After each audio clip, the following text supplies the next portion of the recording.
As an Army veteran, father, grandfather, I understand the struggles families face every day. Like you, I'm worried about the rising cost of living. Inflation is eating away at our savings. On top of that, our border is out of control. Illegal immigration is straining our communities and putting our security at risk. Washington is broken and career politicians have failed us. We need leaders who will tackle inflation head on, secure our borders, leaders who will put America first. I'm running for the United States Senate to bring common sense back to Washington and to fight for the hardworking families of this state. I'm Ray McKay, and I approve this message.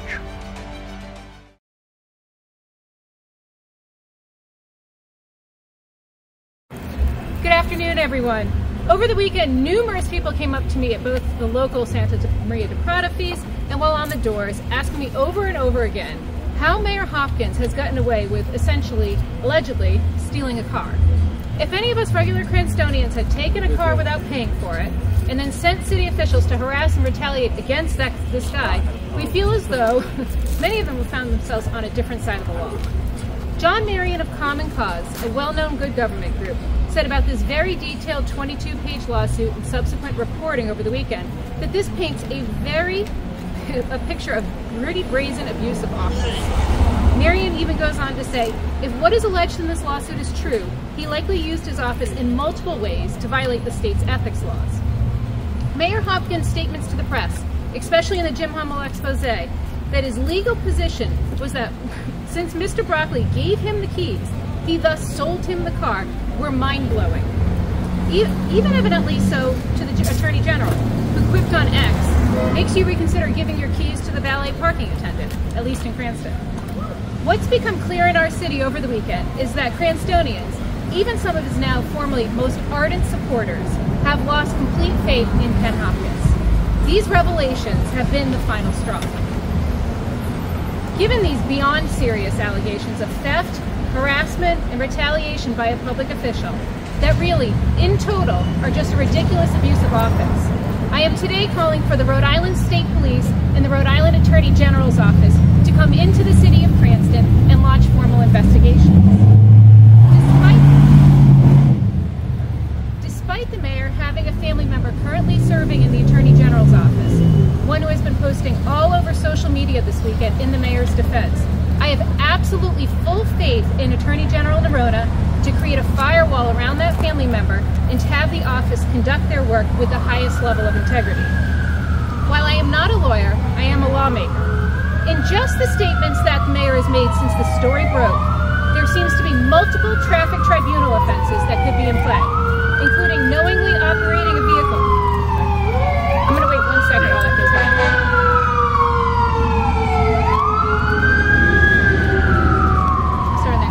Just the statements the mayor has made since the story broke, there seems to be multiple traffic tribunal offenses that could be in play, including knowingly operating a vehicle without evidence of registration and knowingly displaying a registration plate or permit not issued for that vehicle. And there are potential criminal offenses as well. Some lawyers I spoke to this weekend feel these allegations could rise to wrongful conversion, embezzlement, and possible extortion. I am calling upon the Rhode Island Ethics Commission to independently launch an investigation, which they can do, to the claims of abuse of office. If these allegations are true, there is significant concern that Hopkins violated Rhode Island ethics rules on prohibited activities and accepting gifts. Finally, I'm calling upon the City Council to do two things. One, launch their own investigation pursuant to Section 3.17 of the City Charter, and two, pass a resolution joining my call for an investigation by the Rhode Island State Police and the Rhode Island Attorney General's office into serious allegations of improper conduct by the mayor and several members of the administration, including the city solicitor and the director of administration, who's right here. Some members of this council vehemently argued for similar measures just a few short months ago when it came to issues regarding former councilwomen in East Germain. This lawsuit alleges the worst forms of public corruption, and we as elected officials cannot stand for this, no matter our political affiliations. The question raised by this damning lawsuit by Mr. Broccoli deserves full answers. And with that, I'll take your questions.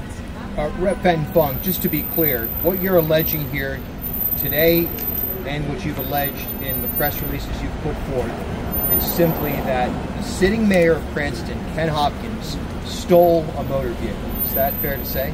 That is what the lawsuit filed by Mr. Broccoli alleges. Representative, the mayor has questioned the timing of this. The car ended up in the mayor's hands 3 years ago. I think rumors have been swirling about this for quite some time. The lawsuit was filed 10 days before the election. What's your response to that this is just a political move that was made in conjunction with you? Have you had any conversations with Mr. Broccoli? I've never met Mr. Broccoli. He could walk by me right now and I wouldn't even know it. Ken Hopkins wakes up in the morning, and if he has 2 sugars in his coffee instead of 3, I get blamed for it at this point. What we have is a man who has obviously run out of options. It looks like if you read the different reports over the weekend, he's tried to go and get help in different areas. He's tried to talk to Mr. Hopkins. And according to that 22-page lawsuit, it's become the city of Cranston versus him. Okay? Obviously, Mr. Hopkins has, in some of those reports, admitted to not only having the car without paying for it, but driving it around with the city plate on it. This has nothing to do with me. This has to do with his behavior, timing or not. I don't know, Mr. Broccoli. I've never spoken to him. Representative, are you aware of the International Brotherhood of Police's and Cranston Police's endorsement of Hopkins? They made that endorsement a while ago, yes. Yeah. Did you have any reaction to, they responded to some comments you made about, they aren't doing enough about the opioid crisis, and then they responded listing a bunch of things. Did you see what went out this morning? I saw it on Twitter for about 30 seconds before we got here type of thing. There's a tell in that press release. I'm not sure they completely wrote that themselves, but that's fine. I understand what union leadership has to do in the middle of a heated election.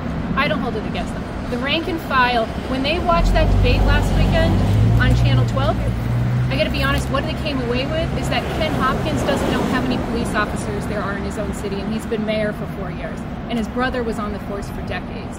I had multiple police officers call me up over the weekend and apologize that their union had endorsed him and that they know how well I've worked with them. I voted for the changes in the retirement plans going from the top 5 years to the top 3, and I voted for the changes when we worked together great with the union and the League of Cities and Towns to get that PTSD bill over the finish line this year. So I understand what union leadership has to do. I also know that the rank and file are, I have a lot of support within them. Next question? It's a one. Why the guy didn't file a police report that the car was stolen? I don't know. You'd have to ask Mr. Broccoli. I've never met him.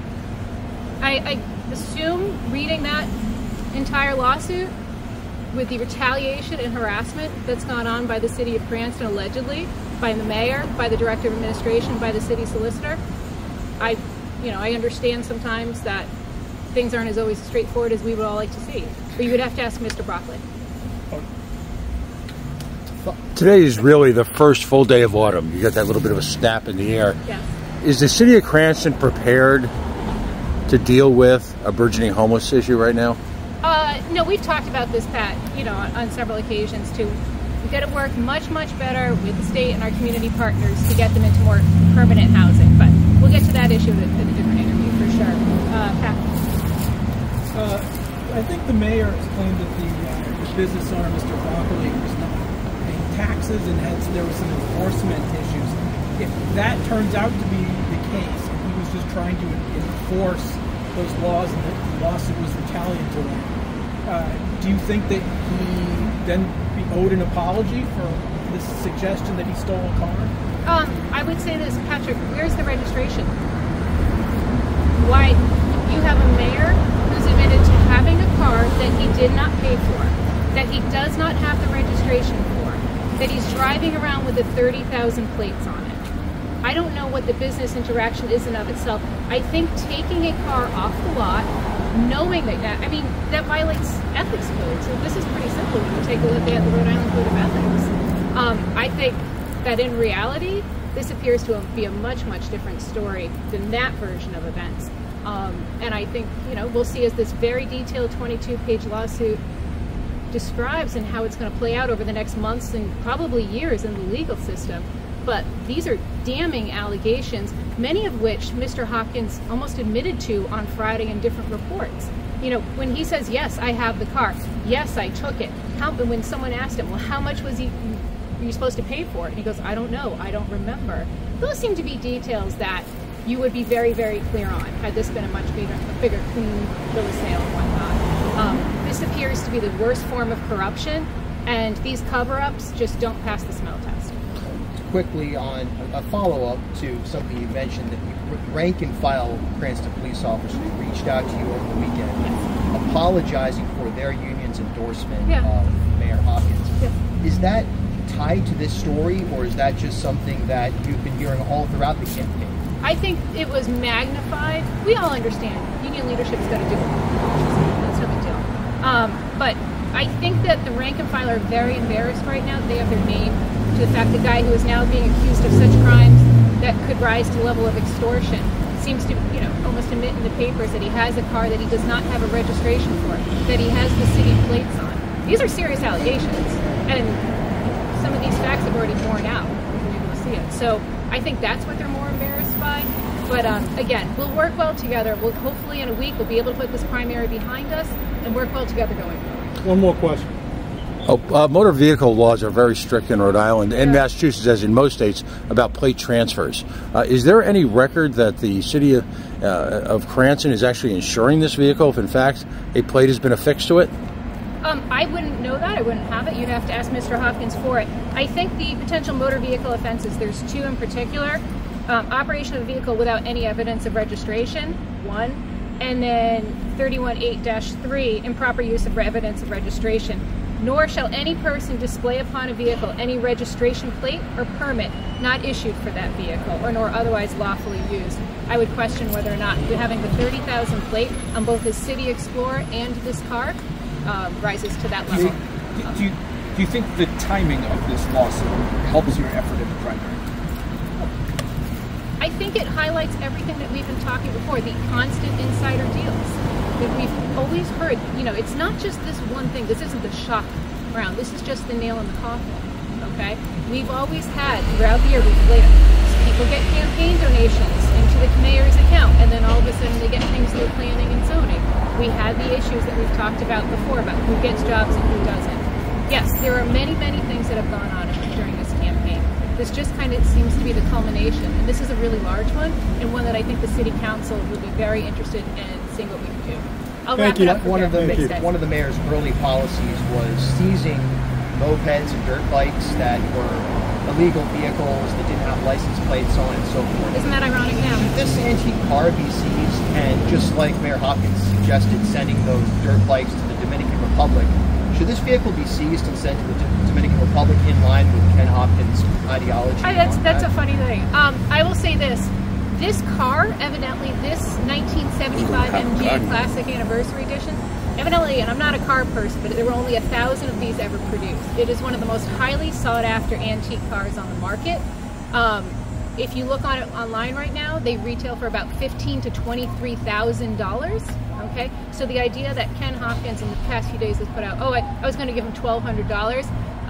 That was a number he chose after a few different interviews. Very interestingly enough, I think he chose that number because anything over $1,500 would put this into a felony phase and of these potential crimes. If you take a look at right now, not only the Haggerty value, but also what these cars are retailing for, this is in the $15,000 to $23,000. This was not a small gift. Thanks, you, everyone.